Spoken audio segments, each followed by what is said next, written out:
آج 26 رجب آخری جمعہ کے دن جو شخص مغرب سے پہلے یہ سورت صرف 7 بار خلوص دل سے پڑھ لیتا ہے، اللہ کے حکم سے 80,000 حاجات پوری، دولت، عزت، شفا ہو یا اولاد، شادی کی رکاوٹ ہو یا دل کی کوئی چھپی ہوئی دعا، اس مبارک دن رب کریم سب سن لیتا ہے۔ ماہ رجب وہ مہینہ ہے جس میں تقدیریں پلٹتی ہیں، نصیب جاگ اٹھتا ہے اور بندے کو وہ ملتا ہے جس کا وہ برسوں سے منتظر ہوتا ہے۔ دل سے یقین رکھو، ابھی پڑھ کر دیکھ لو۔ بسم اللہ الرحمن الرحیم۔ آج 26 رجب اور جمعہ کا وہ بے مثال، نایاب اور انتہائی بابرکت دن ہے جس کے ساتھ شب معراج کی نورانی گھڑیاں جڑی ہوئی ہیں۔ یہ وہ مقدس موقع ہے جس کا انتظار اہل ایمان برسوں سے کرتے ہیں، کیونکہ ماہ رجب خود اللہ کا عظیم مہینہ ہے، برکتوں، رحمتوں، مغفرتوں اور قبولیت کا مہینہ ہے۔ اور جب رجب کی 26 تاریخ جمعہ کا دن اور شب معراج ایک ساتھ آ جائیں تو سمجھ لیں کہ یہ عام دن اور عام رات نہیں رہتی، بلکہ یہ وہ وقت بن جاتا ہے جب آسمانوں کے دروازے پوری طرح کھول دیے جاتے ہیں، فرشتے زمین پر اترتے ہیں، دعاؤں کو اٹھایا جاتا ہے اور رب کریم اپنے بندوں کی طرف خاص توجہ فرماتا ہے۔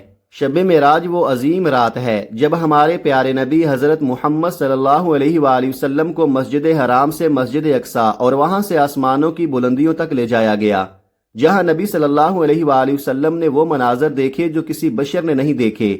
اللہ تعالیٰ سے ہم کلام ہوئے اور امت کے لیے نماز جیسا عظیم تحفہ لے کر لوٹے۔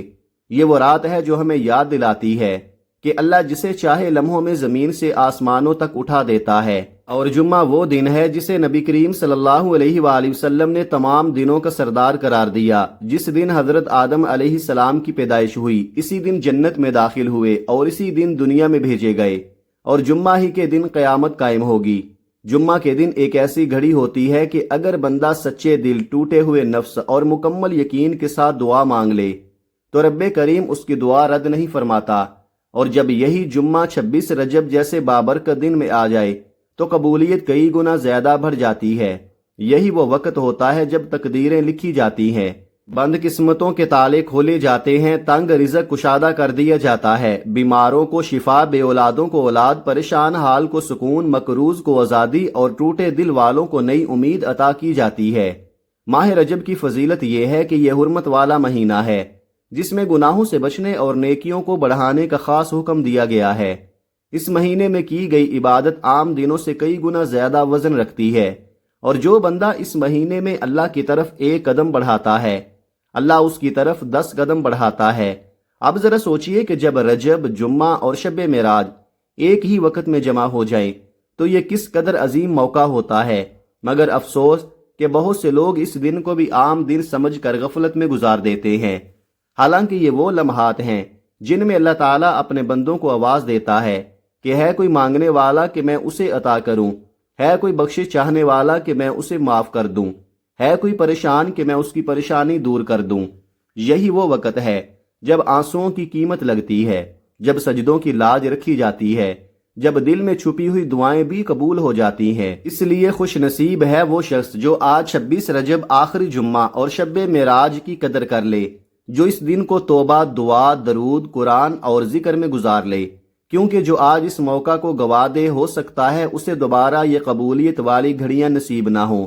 یہ اللہ کی خاص عطا ہے، خاص کرم ہے، خاص عنایت ہے، اور جو بندہ آج اللہ کے در پر جھک گیا، یقین جانیے اس کی زندگی کا رخ بدل سکتا ہے، اس کی تقدیر سنور سکتی ہے اور اس کے نصیب کے بند دروازے کھل سکتے ہیں۔ آئیے محترم ناظرین، اب ہم اس وظیفے کو دل سے اور توجہ کے ساتھ سمجھ لیتے ہیں کہ یہ وظیفہ پڑھنا کیسے ہے، لیکن اس سے پہلے آپ سے ایک خلوص بھری گزارش ہے کہ اگر آپ اس چینل پر نئے ہیں اور ابھی تک آپ نے اس چینل کو سبسکرائب نہیں کیا تو براہ کرم ابھی اسی وقت سبسکرائب کر لیں، کیونکہ میں اسی طرح کے مجرب وظائف، آزمودہ اعمال اور روح کو جھنجھوڑ دینے والی دعائیں آپ کے ساتھ روزانہ کی بنیاد پر شیئر کرتا رہتا ہوں۔ اب عمل کیا ہے؟ یاد رکھیے، آج 26 رجب آخری جمعہ کا دن ہے اور اللہ کے فضل سے پورا دن اور پوری رات آپ کے پاس موجود ہے۔ آپ کو جب جہاں اور جیسے بھی وقت مل جائے، چاہے باوضو مصلی پر بیٹھ کر یا چلتے پھرتے، سب سے پہلے آپ نے نبی اکرم صلی اللہ علیہ وآلہ وسلم کی ذات اقدس پر 3 بار درود پاک پڑھنا ہے۔ درود پاک آپ کوئی سا بھی پڑھ سکتے ہیں، آپ چاہیں تو مختصر اور آسان سا درود صلی اللہ علیہ وآلہ وسلم پڑھ لیں یا صلی اللہ علی محمد پڑھ لیں، لیکن بہتر اور افضل یہ ہے کہ نماز والا درود ابراہیمی پڑھا جائے، کیونکہ اس کی فضیلت اور برکت سب سے زیادہ ہے۔ درود پاک کو جلدی میں نہیں بلکہ ادب، محبت اور توجہ کے ساتھ پڑھنا ہے، کیونکہ نبی کریم صلی اللہ علیہ وآلہ وسلم کا فرمان مبارک ہے کہ جو شخص مجھ پر ایک مرتبہ درود بھیجتا ہے، اللہ تعالیٰ اس پر 10 رحمتیں نازل فرماتا ہے، اس کے 10 گناہ مٹا دیتا ہے اور اس کے 10 درجات بلند فرما دیتا ہے، اور درود شریف کی کثرت دل کے بوجھ ہلکے کر دیتی ہے، پریشانیاں دور کر دیتی ہے اور دعاؤں کی راہ ہموار کر دیتی ہے۔ اس لیے ایک بار حصول برکت اور ثواب کی نیت سے میرے ساتھ بھی پڑھ لے۔ اللہم صلی علی محمد وعلی آل محمد کما صلیت علی ابراہیم وعلی آل ابراہیم انک حمید مجید۔ اللہم بارک علی محمد وعلی آل محمد کما بارکت علی ابراہیم وعلی آل ابراہیم انک حمید مجید۔ 3 مرتبہ درود پاک پڑھنے کے بعد اب آپ نے سب سے پہلے اپنے مقصد کی واضح اور دل سے نیت کرنی ہے۔ یاد رکھیے، ہر انسان کی حاجت، پریشانی اور آزمائش الگ ہوتی ہے، اس لیے جس کو جو درکار ہے وہ اپنے الفاظ میں اللہ کے حضور نیت کرے۔ مثال کے طور پر اگر آپ یہ وظیفہ بہترین رشتے کے لیے پڑھ رہے ہیں تو دل میں یہ نیت کر لیں کہ یا اللہ، میں یہ عمل نیک اور بہترین رشتے کے لیے پڑھ رہا ہوں، اس کی برکت سے میرے لیے آسانی اور بھلائی والا رشتہ عطا فرما۔ اگر اولاد کے لیے پڑھ رہے ہیں تو یہ نیت کر لیں کہ یا اللہ، اس وظیفے کی برکت سے مجھے نیک اور صالح اولاد، بالخصوص اولاد نرینہ عطا فرما۔ اگر کاروبار کے لیے پڑھ رہے ہیں تو یہ نیت کر لیں کہ یا اللہ، اس عمل کی برکت سے میرے کاروبار میں وسعت، ترقی اور برکت عطا فرما۔ اگر آپ کرائے کے مکان میں رہتے ہیں اور اپنا ذاتی گھر خریدنے کی خواہش رکھتے ہیں تو اس کی نیت کر لیں۔ اسی طرح من پسند نوکری، من پسند شادی، قرض سے نجات، بیماری سے شفا یا دل کی کوئی بھی آرزو ہو، آج اگر آپ ایک لمبی فہرست بھی بنا کر اللہ کے سامنے رکھ دیں تو میرا رب کسی کو خالی ہاتھ نہیں لوٹاتا۔ بس یاد رکھیے، جس مقصد کے لیے آپ یہ وظیفہ پڑھ رہے ہیں اس کی نیت لازمی کرنی ہے، اور جیسے ہی نیت مکمل ہو جائے فوراً ایک مرتبہ اعوذ باللہ من الشیطان الرجیم بسم اللہ الرحمن الرحیم پڑھ کر وظیفے کا آغاز کرنا ہے، کیونکہ جس کام کے آغاز میں تعوذ اور تسمیہ پڑھی جاتی ہے اس میں خیر، برکت اور سلامتی شامل ہو جاتی ہے، اور جب آپ نیت بھی کر لیں اور تعوذ اور تسمیہ بھی پڑھ لیں تو اب یوں محسوس کریں جیسے آپ دنیا و ما فیہا سے کٹ کر روضہ رسول کی جالیوں کے قریب بیٹھے انتہائی عاجزی، محبت اور یکسوئی کے ساتھ یہ خاص وظیفہ پڑھ رہے ہیں۔ دل حاضر ہو، آنکھ نم ہو اور یقین کامل ہو کہ اللہ ضرور عطا فرمائے گا۔ اور اب سب سے پہلے نمبر پر جو وظیفہ آپ نے پڑھنا ہے وہ رب کریم کے ایک عظیم صفاتی نام کا وظیفہ ہے، ایسا نام جس کی تاثیر دلوں کو ہلا دیتی ہے، ایسا نام جس کا ذکر عرش الہی تک پہنچتا ہے، اور جس نام کی فضیلت اور برکت کی تمنا آج ہر وہ شخص کرتا ہے جو رزق، عزت، آسانی اور رب کی خاص نظر کرم چاہتا ہے۔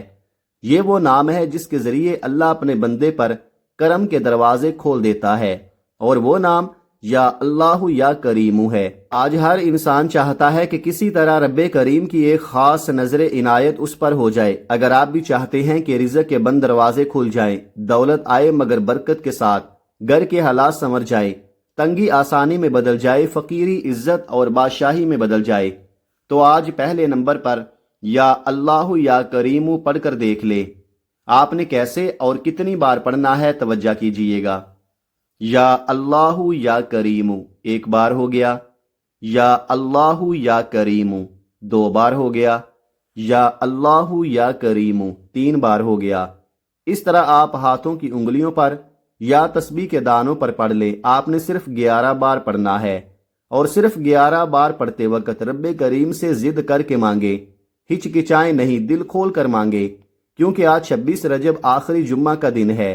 یہ کوئی عام دن نہیں، یہ برکت، عظمت اور قبولیت کا دن ہے۔ آج وہ دن ہے جب رب اپنے بندے کی بات مان لیتا ہے۔ آج وہ گھڑی ہے جب جو سچے دل اور کامل یقین کے ساتھ مانگا جائے اللہ ضرور عطا فرماتا ہے۔ بس یقین مضبوط رکھے اور یا اللہ یا کریم کو دل سے پڑھیں، کرم ہی کرم ہوگا۔ پہلے نمبر پر یا اللہ یا کریم 11 بار پڑھنے کے فوراً بعد بغیر وقفہ کیے اب دوسرے نمبر پر جو عظیم وظیفہ آپ نے پڑھنا ہے وہ قرآن مجید کی ایک ایسی صورت ہے جسے سورہ شفا بھی کہتے ہیں، جسے کامیابی کا راز کہا جاتا ہے، اور جسے اللہ کی سب سے لاڈلی اور محبوب صورت ہونے کا شرف حاصل ہے۔ جی ہاں، یہ ہے سورہ فاتحہ، قرآن پاک کی وہ عظیم صورت جس میں رب کا شکر بھی ہے، بندگی کا اقرار بھی ہے، آخرت کی تیاری بھی ہے، صراط مستقیم کی دعا بھی ہے، اور اللہ اور اس کے محبوب کے درمیان محبت کا وہ رشتہ بھی ہے جو پوری انسانیت کے لیے ہدایت بن گیا۔ سورہ فاتحہ وہ صورت ہے جس کے بغیر نماز بھی مکمل نہیں ہوتی، جسے ہم دن میں بار بار پڑھتے ہیں، مگر اس کی حقیقت، اس کی طاقت اور اس کے راز سے اکثر غافل رہتے ہیں۔ حالانکہ یہی وہ صورت ہے جس میں شفا بھی ہے، رہنمائی بھی ہے، اور ایسی کامیابی کا راز ہے جو دنیا کی کسی محنت، کسی تدبیر اور کسی کوشش سے نہیں ملتا۔ اب پورے ادب، توجہ اور یقین کے ساتھ سورہ فاتحہ کی تلاوت سن لیں۔ بسم اللہ الرحمن الرحیم، الحمد للہ رب العالمین، الرحمن الرحیم، مالک یوم الدین، ایاک نعبد و ایاک نستعین، اہدنا الصراط المستقیم صراط الذین انعمت علیہم غیر المغضوب علیہم ولا الضالین، آمین۔ آپ نے اس عظیم سورت کو صرف 7 بار پڑھنا ہے۔ یاد رکھیے، سورہ فاتحہ میں اللہ کا شکر ہے، اور اللہ شکر گزار بندے کو اتنا پسند کرتا ہے کہ اس کے رزق میں، مال میں، جان میں، اولاد میں اور زندگی کے ہر معاملے میں برکتیں نازل فرما دیتا ہے۔ سورہ فاتحہ میں وہ کامیابی چھپی ہوئی ہے جو بعض اوقات انسان کو دن رات کی محنت، سالوں کی جد و جہد اور عمر بھر کی کوشش کے باوجود بھی نصیب نہیں ہوتی، مگر آج صرف 7 بار سورہ فاتحہ پڑھنے سے اللہ کے حکم سے وہ نعمت، وہ کامیابی، وہ راستہ کھل سکتا ہے جس کا آپ کو برسوں سے انتظار تھا۔ بس شرط ایک ہی ہے، دل حاضر ہو، یقین کامل ہو اور امید صرف اللہ سے ہو۔ دوسرے نمبر پر سورہ فاتحہ 7 بار پڑھنے کے بعد آج کا تیسرا اور آخری وظیفہ آپ نے بغیر کسی سے بات کیے مکمل یکسوئی اور خاموشی کے ساتھ پڑھنا ہے۔ جب آپ دوسرے نمبر پر سورہ فاتحہ 7 بار مکمل پڑھ لیں تو اسی حالت میں فوراً تیسرے نمبر پر ایک اور عظیم قرآنی سورت پڑھنی ہے، اور وہ سورت سورہ اخلاص ہے۔ یہ سورت الحمدللہ ہر مسلمان کو یاد ہے، مگر اس کی حقیقت، اس کی طاقت اور اس کے راز بہت کم لوگ جانتے ہیں۔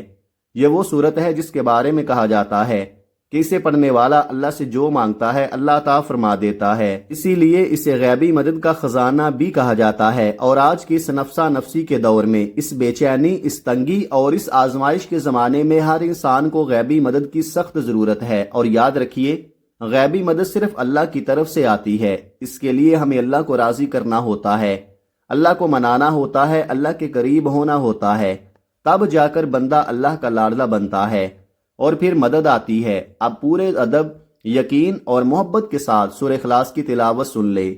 بسم اللہ الرحمن الرحیم، قل هو اللہ احد اللہ الصمد لم یلد ولم یولد ولم یکن لہ کفوا احد۔ سورہ اخلاص وہ عظیم سورت ہے کہ جو شخص اسے 3 بار پڑھ لے اسے ایک مکمل قرآن مجید پڑھنے کا ثواب ملتا ہے، اور آج آپ نے اس سورت کو صرف 12 بار پڑھنا ہے، اور بسم اللہ الرحمن الرحیم کے ساتھ اور اسی ترتیب سے پڑھنا ہے جس طرح بتایا گیا ہے۔ 12 بار سورہ اخلاص پڑھنے سے آپ کو 4 قرآن مجید کا ثواب ملے گا، اور جب بندہ سورہ اخلاص پڑھتا ہے تو گویا وہ اللہ کی وحدانیت کا اعلان کرتا ہے، کیونکہ سورہ اخلاص کا پیغام یہی ہے کہ اللہ ایک ہے، اللہ بے نیاز ہے، نہ وہ کسی کا باپ ہے، نہ کسی کا بیٹا، اور نہ ہی اس کا کوئی ہمسر ہے۔ یہ صورت ایسی ہے جو تقدیر کو بدل دیتی ہے، کیونکہ اللہ کی وحدانیت کا ذکر انسان کو کامیابی کی بلندیوں تک پہنچا دیتا ہے، اور اللہ کو اپنی وحدانیت کا ذکر اتنا محبوب ہے کہ اللہ فرماتا ہے جو بندہ مجھے ایک مانتا ہے، شرک سے بچتا ہے، میں اس کی نسلوں کو سنوار دیتا ہوں۔ اسی لیے اسلام میں داخل ہونے کے لیے اللہ کی وحدانیت پر ایمان سب سے بنیادی شرط ہے۔ جب سورہ اخلاص کو بتائے گئے طریقے سے پڑھا جاتا ہے تو اللہ اس بندے سے راضی ہو جاتا ہے۔ پھر رب کریم فرماتا ہے، یہ میرا بندہ جو مانگ رہا ہے، جتنا مانگ رہا ہے، جیسا مانگ رہا ہے، اسے عطا کر دو۔ پھر اللہ سورہ اخلاص کی برکت سے جھولیاں بھر دیتا ہے، رحمتیں نازل فرما دیتا ہے، مال و عزت عطا کرتا ہے، اور نسلوں تک کرم کے رنگ چڑھا دیتا ہے۔ بس شرط ایک ہی ہے، یقین، اخلاص اور اللہ پر مکمل بھروسہ۔ اب محترم ناظرین، آج کے اس بابرکت دن کے مکمل اعمال کی ترتیب آپ کے سامنے ہے، غور سے سنیں اور دل سے عمل کریں۔ سب سے پہلے نمبر پر آپ نے 11 بار یا اللہ یا کریم پڑھنا ہے۔ اس کے فوراً بعد دوسرے نمبر پر 7 بار سورہ فاتحہ اور تیسرے نمبر پر 12 بار سورہ اخلاص پڑھنی ہے۔ یہ تینوں اعمال بتائے گئے طریقے اور ترتیب کے مطابق پڑھنے کے بعد عمل کے اختتام پر پھر 3 بار درود پاک پڑھنا ہے جو آپ نے عمل کے شروع میں پڑھا تھا، اور یوں آپ کا عمل مکمل ہو جائے گا۔ یہ وہ اعمال ہیں جو بے حد آزمودہ اور مجرب ہیں، جنہیں لاکھوں لوگوں نے آزمایا اور فیض پایا ہے، اور میں نے ہر ایک نقطہ بار بار بیان کیا ہے تاکہ کسی بھی طرح کی کوتاہی یا غلطی نہ ہو۔ یاد رکھیں، آج 26 رجب آخری جمعہ کا دن ہے۔ یہ فیصلے اور قبولیت کا دن ہے۔ یہ موقع بار بار نہیں ملتا، اس کی قدر کریں، کیونکہ اگر یہ لمحہ ہاتھ سے نکل گیا تو پھر صرف پچھتاوے کے سوا کچھ باقی نہیں رہے گا۔ آج اگر یہ وظیفہ پڑھنے سے زندگی اور آخرت آسان ہو جائے، ہر شے خود چل کر آپ کے قدموں میں آ جائے، گھر سے غربت اور تنگ دستی دور ہو جائے، تو اس سے بڑھ کر اور کیا چاہتے ہیں؟ وظیفہ پڑھنے کے بعد اپنے گناہوں کی سچی توبہ کریں۔ دل کو سکون ملنے تک بار بار اللہ کے حضور سچی توبہ کرتے رہیں۔ جیسے ہی دل ہلکا اور مطمئن ہو جائے کہ رب کریم نے توبہ قبول فرما لی ہے، پھر ضد کے ساتھ مانگیں، آنکھوں میں آنسو لیے مانگیں، ہو سکے تو سجدے کی حالت میں چلے جائیں، کیونکہ سجدے میں انسان اپنے رب کے سب سے زیادہ قریب ہوتا ہے۔ پھر اللہ تعالیٰ سے پیارے حبیب کی سفارش کروا کر دل ہی دل میں مانگیں، دل کی گہرائیوں سے گزارش کریں کہ اللہ آپ کی ہر جائز حاجت کو پورا فرمائے گا انشاءاللہ۔ دعا ہے کہ رب کریم میرا سنانا اور آپ کا سننا اپنی پاک بارگاہ الہی میں قبول و منظور فرمائے، آمین ثم آمین۔ محترم ناظرین، اپنے رزق میں برکت، وسعت اور کشادگی کے لیے اللہ تعالیٰ کے 99 ناموں میں سے کوئی ایک نام کمنٹ میں ضرور لکھیں۔ جزاک اللہ خیرہ۔ اللہ تعالیٰ ہم سب کا حامی و ناصر ہو، آمین۔ السلام علیکم ورحمۃ اللہ وبرکاتہ۔